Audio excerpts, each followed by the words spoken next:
Welcome to the Power Couples Rock podcast, where our mission is to build a collective community of marriages, where we encourage, inspire, and support one another in order to have masterful marriages. We're Carlos, Catherine, Chris, and Sonia. Please check us out, powercouplesrock.com.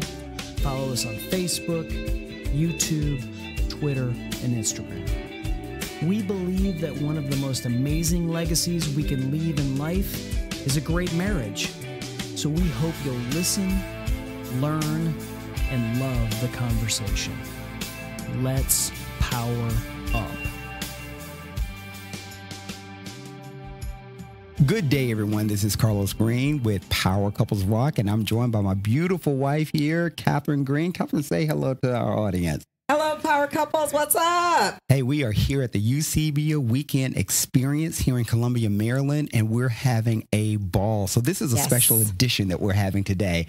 We are blessed and honored to have what I call now family. Oh, yes, here absolutely. on the mics with us today. Yes. You guys are going to be so blessed by this message that's going to come from Dr. Joel and Naomi Mitchell, all the way from Chicago, Illinois. All right. So we want to officially welcome them, and they're going to give you a welcome, a hearty welcome too. So Dr. Joel Mitchell and Naomi Mitchell, say hello to our Power Couples Rock community. Hello, Power Couples. How are you? Let's go. Yes. Hello, everybody. Thank you all so much. And we just want to say thank you to the Greens for allowing us to come in and share on today. We are so excited to be here. And thank you all so much for those kind words. And yes, we is from day one, as the young folks say, day one, we felt that you all were family. And it's just a blessing in the kindred spirits. Yes. You know, it's just permeating the room. So God bless you both. And thank you. Awesome. Thank You guys are you. going to be blessed. So you better get ready. Now be ready. All right. Be ready.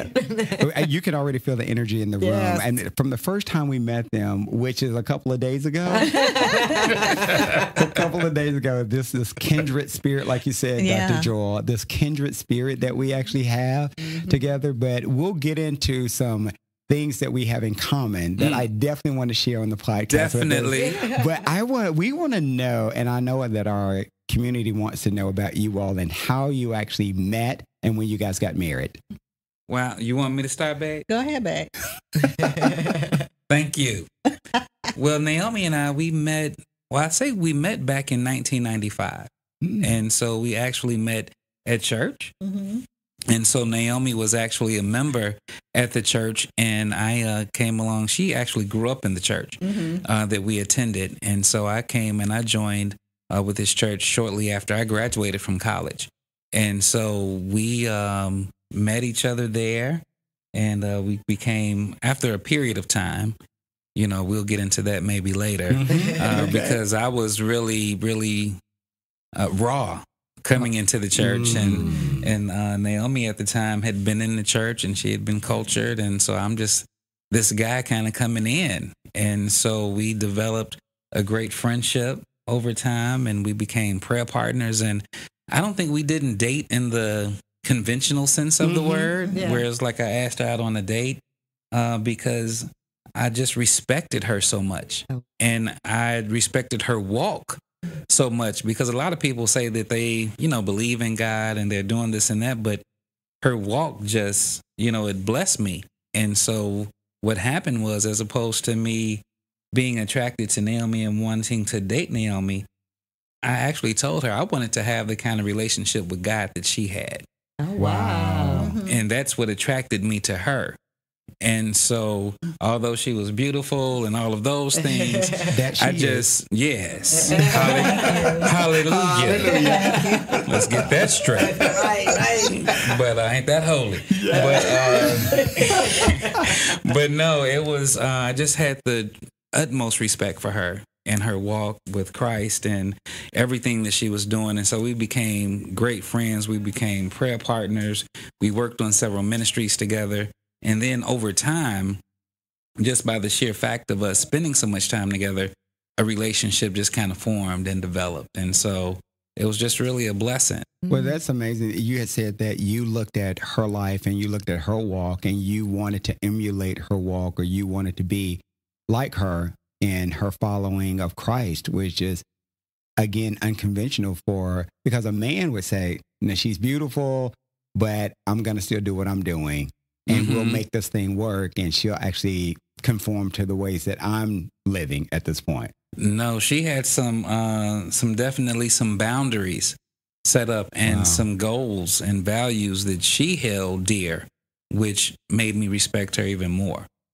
I love that. How long did you guys date before you said, we're going to do this, we're going to get married? How long did you guys date, Naomi? So again, as Joel said, we really didn't date in the conventional sense. I always tell people that God kind of swept us both off of our feet, because the way that it happened was we were just really good friends and prayer partners. We became prayer partners, and you know that prayer will draw you closer than anything else. And I think that was the way God had to do it for me, because I had actually been through some relationships, and I said, I'm going to quit dating, and I'm, not going to get involved with anyone until the Lord sends me someone. Yeah. And so I had been single and celibate for like 10 years.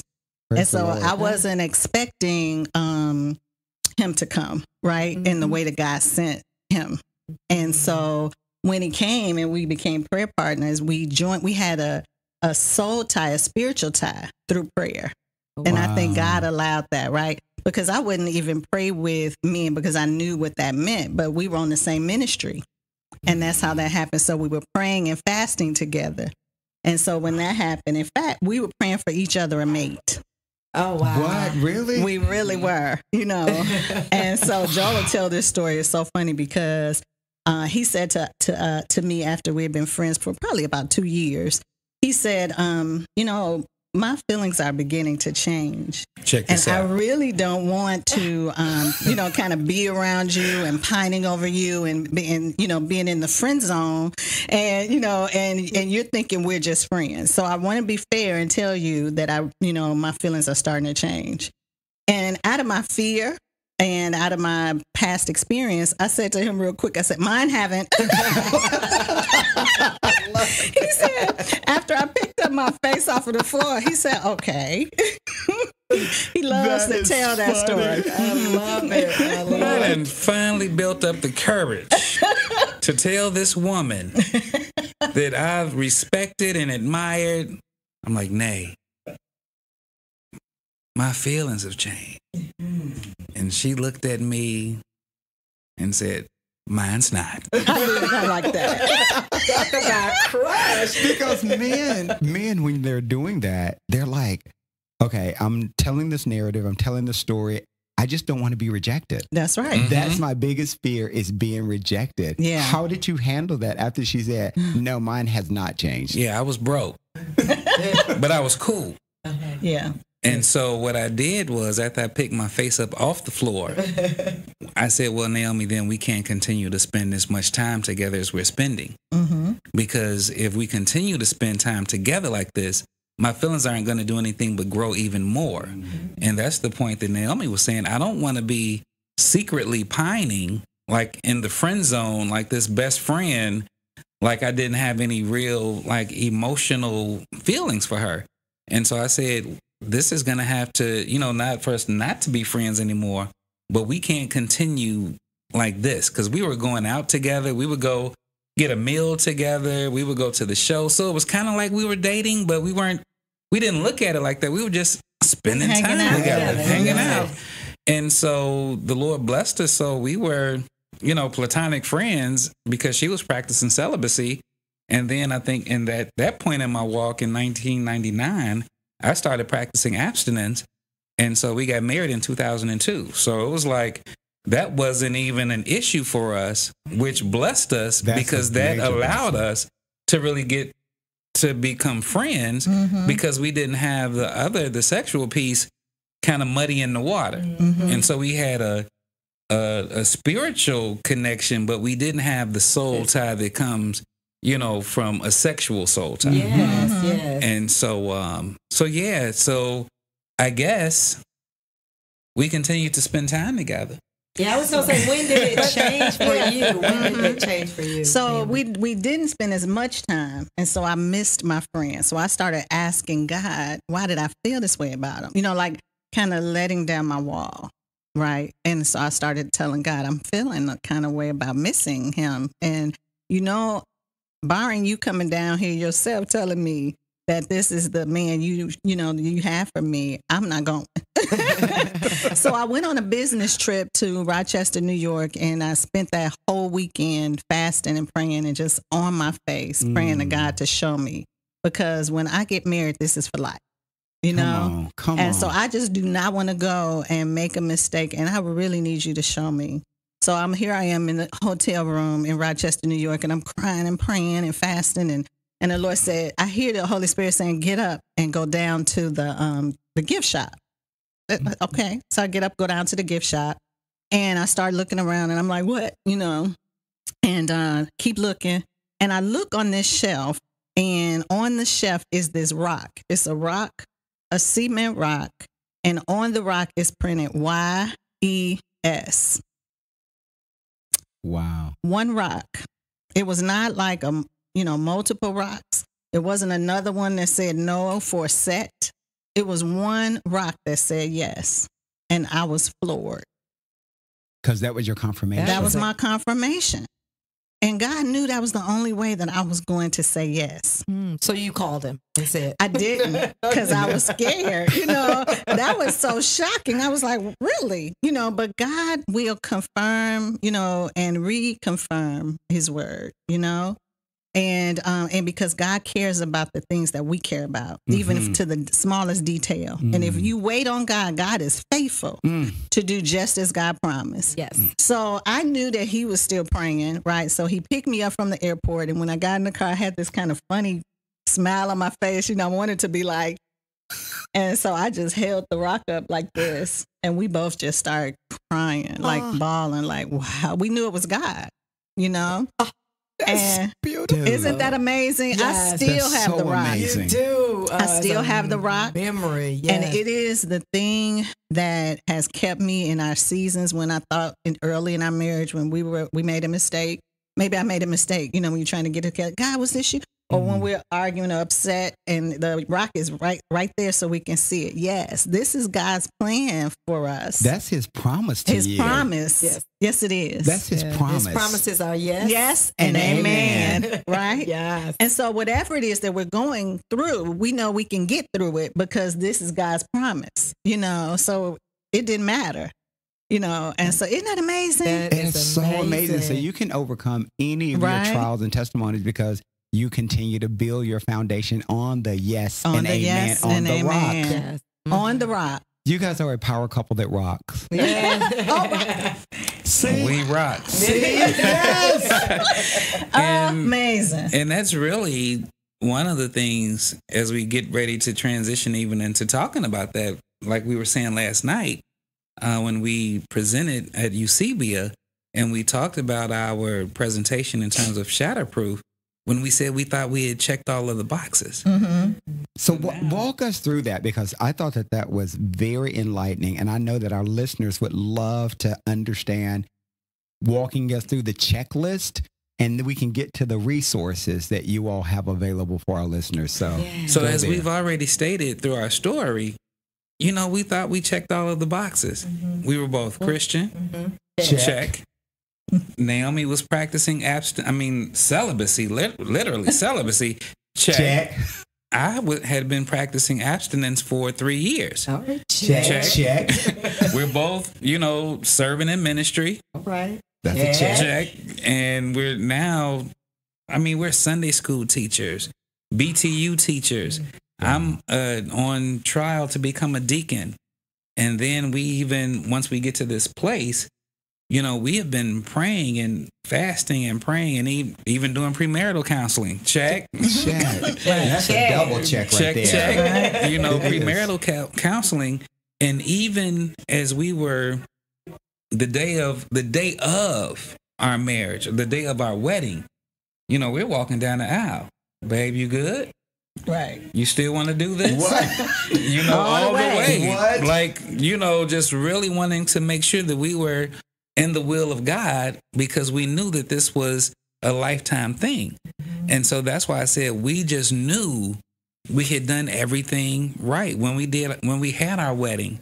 It was the most beautiful thing. We had, all of these people there. Our colors were red and white. I mean, now this is going to sound like, they just overboard with their Christian stuff. But, we wanted, red for the blood of Jesus. The blood of Jesus, white for the purity. We got married on Good Friday. Yeah. What? We did. I mean, all of this. We really wanted to honor God. To honor God through our marriage. Mm-hmm. All of this stuff. I love that. We did. Yeah. And ultimately, we still ended up, and our marriage was crumbling. Because we did all of those things right. We just knew God was in it. We just knew God had blessed it. We just knew this thing was going to be not necessarily a piece of cake, but we never thought we would be the authors of a book called Shatter, How to Overcome a Broken Marriage. Ooh. Yeah. And the thing is that, again, we were ambushed, and the enemy doesn't care anything about your walk with Christ. And the enemy will try to sneak in any kind of way that the enemy can, right? Right. And so when we got married, I was 38. And Joe, how were you? 32, 33? 33. And so my desire was to have children right away, right? Because I bought into this thing, your biological clock is ticking. And so I'm like, I want to have a honeymoon baby. This was my dream and my desire. But my husband is like, I just want to be with you, And so we go on the honeymoon. And I didn't have a baby on the honeymoon. But 6 months later, I became pregnant. And 9 months after that, we had twins. What? Yes. And I have to say that I prayed for twins.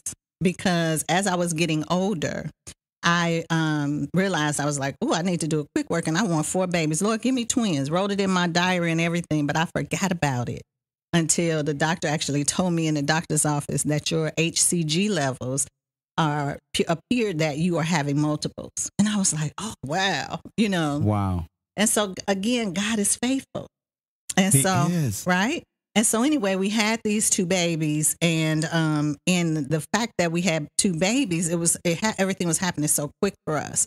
And so we had the 2 babies, and we had the marriage, and Joe was in school full time and working full time, and I was working full time, and then we were not paying attention to the marriage. The marriage took the back burner because now that we had the babies, all of my time was trying to figure out babies. Right, how do I. And the other thing about the babies was that the doctors had told Naomi that she couldn't have babies. Oh, yeah, sure did. Why? Before I got married, I had endometriosis. I had that as well. So yeah, I know what you're talking about. Go ahead. And so the doctors were telling me before I got married, while I was celibate, that I needed to just have a baby now if I was going to have a baby. And I decided against all odds, I said, I'm going to wait on God because, He is so faithful. Right? I said, because if I, go ahead and do it now, then I would be dishonoring God. And so again, I wrote in my diary. That's when I wrote in my diary, Lord, I trust you, even though what the doctors are saying. And every time I went back to the doctors, the doctor was telling me, you need to, get pregnant, and of course at the time, the guys, like I told you, didn't want to date those guys and definitely didn't want to marry them. So I wasn't getting ready to have children with them. And anyway, I, when the doctors told me after I had written it in my diary and everything that I was pregnant with twins, God again kept another promise. But the endometriosis, what I learned about that is, and this would be a gift to someone who's believing God, is I thought every time I went back to the doctor because I was praying for healing, I wanted the doctors to say it was gone, right? But it wasn't gone. But once I got married and became pregnant, what I realized is that God has power over disease and sickness. And all God has to do is put God's hand on it. And although it was there, God didn't allow it to move because the doctors kept saying, you're at a level 4. And when you get to a level 5, you'll become sterile. And you may not ever be able to have babies. Wow. And so I said, the greater miracle is not that God healed me or took it away, which is what I wanted. But the greater miracle is that God has power and authority over sickness and disease, and it can't go anywhere unless God says it. You are speaking a word. Yes. Right? Yes. Yes. And so that blessed me because not only was I not sterile, I was so sterile that I had multiple babies. And not only that, God sent me the man with carrying the right seed for me to be able to have the multiple babies that I prayed for. Wow. Now, the twist of that is that I don't think that God gave me the twins because I prayed for them. I believe God gave me the prayer because God knew that that's what God was going to give me, right? Although I do believe God answers prayer, but I believe God had a plan for our lives, you know, right? Absolutely. Wow. Were you getting your doctorates then as you guys were having the babies? Actually, I had started seminary. Okay. And so we got married in 2002. I started seminary in 2003. And so I was working full time, going to seminary. I would be pushing the twins, you know, in the big Cadillac stroller through the seminary. And then we had our daughter. And so that's what we're saying. So many things was taking place that, you know, these were all blessings, but the blessings, we did not even have the capacity to manage all of the blessings that God was throwing our way. Having a great, you know, Naomi was working full time in corporate America with Kraft. I was a city official, you know, deputy commissioner. Now we have these twins. Now we have our baby girl. Now we're in seminary. Wow. And so all of these, which would appear to be great things at surface level, but we didn't know how to manage it all. And so then the other thing with the babies was that now the babies were here. And I'm just thinking about this because we're talking about it. But I believe Naomi's attention to the babies was because at one time she thought she probably couldn't have any. Yeah. And so you talk about being a helicopter mom or wanting, you know, to care for them was because I'm sure it was like David, like I done waited all this time and now you gonna, you know, now that I have them. And so I would come home and I didn't know how to communicate my needs. Right. Because I would come home from a hard day's work and I see these babies around, but I'm like, I felt guilty to say, what about me? But it seemed like then your marriage got lost or was under all of that stuff. Yeah. And it became shattered because of all of that. It wasn't a priority It anymore. wasn't a the priority. priority shifted. Yeah. And so that's what we say. And this is the illustration that we give, the metaphor, is if you're driving down the street and a small pebble hits your windshield and it forms a nick. But if you don't pay attention to it, you keep driving, that nick begins to spread across the windshield. It begins to splinter. It begins to shift. And then, like, if you're in Chicago like us, you're just one pothole away from the whole windshield shattering. Yeah. And so for us, what we realized and what God showed us was that the pebbles and the cracks that we were unaware of, it was a small crack in communication. We didn't tend to it. And so then we stopped communicating. That was a crack. And then because of the communication was failing, there went our intimacy. Now that was a crack. Yes. And now because the intimacy is failing, you know, now if we can be honest, and that's what I always say, if we can be honest, now being a man, now not having the ability to have my needs met, make love, now make love, and now hire all of these other influences that are, you know, vying for my attention. So now you get, if we can be honest, you get a BET late night and you get a Showtime late night. And so now, you know, it's not, we were talking about pornography and things like that, but those temptations are real. And so then trust becomes a crack. And thank God that it didn't, you know, materialize into something greater than that.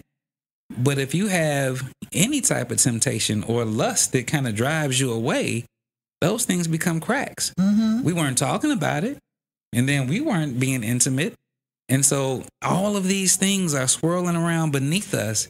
And then it's just one thing that just caused our entire relationship to shatter. And I see this web that starts to form at this point.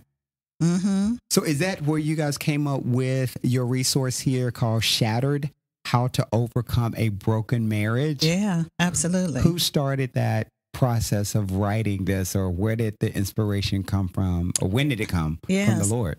So we had been saying that we were going to write a book, and we were going to name it The Work, because the work that we had to put in to restore our relationship was just we couldn't even imagine what that would take, right? And after we were into the work, it was like, this is really work. And if you don't have God to help you work through it, you might give up. And so we said, because people tell you marriage is work, but they don't say what the work is, because it's personal and it's private, right? And all of those things. And so, but then we saw a picture of the Cosbys on ebony, and they were in a picture frame, and the picture frame was cracked. It was shattered. And so we said, wow, this is America's family that everyone looks up to, especially in our community, African-American community. And they have just been shattered by just this one incident, right? Right. Yes. Right. Yes. And we said, wow, that's what happened to us. And not only did it shatter their family, but it impacted everyone around them. It did. The community, the culture, our culture. And so we have to understand that we are accountable not only to ourselves in our marriages, we are accountable to our children, to our neighbors, to our, community at large, right? Yes. And even the nation, because the nation is built upon marriages and family. Yes. And so we don't understand that. So we were shattered, and so we said, God has taught us, though, how to overcome. And so we need to teach that to others, especially after this one, situation with the Cosby, who was so well known, that perhaps we could write a book to talk about how do you overcome a broken marriage. Wow. Yes. So you have your ministry called The Marriage Investors. Yes. Now, one thing that just blew me away, and I absolutely love it, is that you all say, we do this full time now. This is our vocation. Yes. And our profession and our ministry. Yes. Right? Full time. Just talk to us a little bit about the Marriage Investors and what your mission and vision is. So at the Marriage Investors, we help couples get a greater return on their investment in I do. Because basically what we realize through our experience is that people invest in everything. They invest in their homes, their education, their cars, their physical health. People invest in everything, but they do not generally invest in their marriages. And so just like you invest in all of these other things, our marriages require an investment. People will spend tens of thousands of dollars for a wedding, but then they will not invest in the marriage. People will invite Christ to the wedding, and you'll have this whole elaborate, worship ceremony for the wedding, but then you don't invite Christ to the marriage. Wow. And so we are endeavoring, because this is what we needed. Because the word lets us know faith without works is dead. But we didn't know how to necessarily find the work. And that's where we came into contact with when we could not do it anymore, and we started looking for resources. And Naomi started looking for resources before I did, because we knew that we needed help. We needed help. We couldn't do it on our own. And we knew that one of the biggest myths was that prayer alone will fix it. Well, prayer alone will not fix it. And so we had to start looking for resources. We had to go to marriage counseling. So again, we went to premarital, but we need marriage counseling. Yes. And so we needed tools and resources, and we needed to be able to reach people where they are. And so through the Marriage Investors, that's what we do. We provide coaching, we provide counseling, we provide online courses.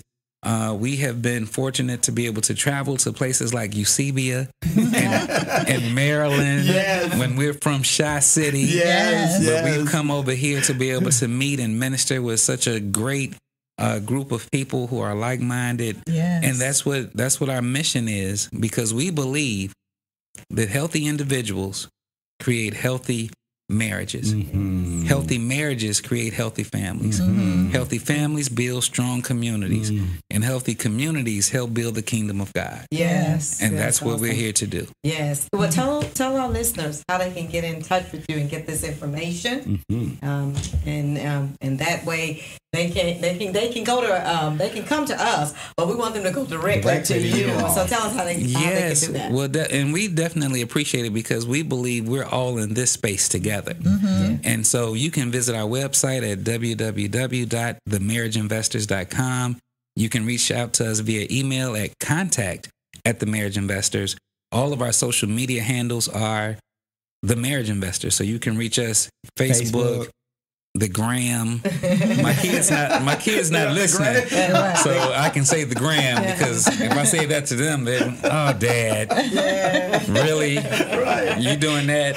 You lose cool points with them, right? So I don't. The Instagram, Twitter, and even YouTube. So everything is The Marriage Investors. Awesome. That's easy enough. It is. So I just want to just tell our listeners one last thing about this amazing couple that I actually learned.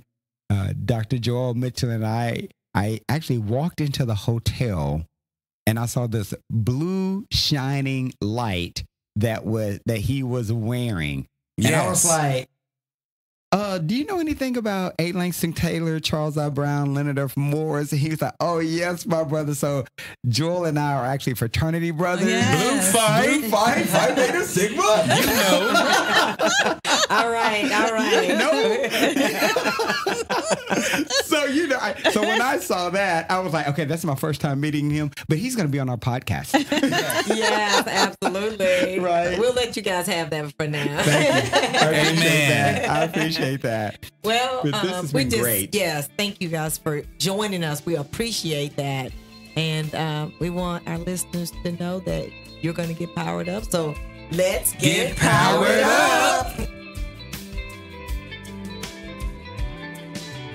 Thanks for listening to the Power Couples Rock podcast. We hope that you've been encouraged, inspired, and supported. Please listen and subscribe to our other Power Pods, as we are confident that they will strengthen your marriage. Also, don't forget to follow us on Facebook, YouTube, Twitter, and Instagram. It's there where we can extend these discussions together, take these conversations and your marriage to the next level. Enjoy your day and power up.